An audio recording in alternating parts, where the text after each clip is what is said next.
প্রচণ্ড বাতাস। এই মুহূর্তে আমি আছি কর্ণফুলী নদীর তীরে। প্রচুর পরিমাণে জাহাজ আছে কর্ণফুলী নদীতে। এপাশে ছেলেরা আবার ফুটবল খেলছে, দেখুন। তার একটু পরেই শহরের গাড়ি ঘোড়া চলছে, ওই যে।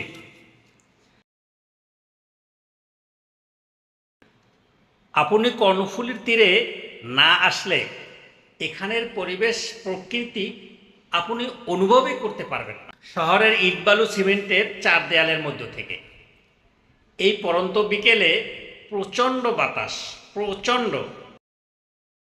ওইদিকে দেখুন, জাহাজ থেকে মালামাল লোড আনলোডের কাজ চলছে। এদিকে আবার বাঁশের শাড়ি, এগুলো বিক্রির জন্য। ওই যে কাস্টমার আসছে।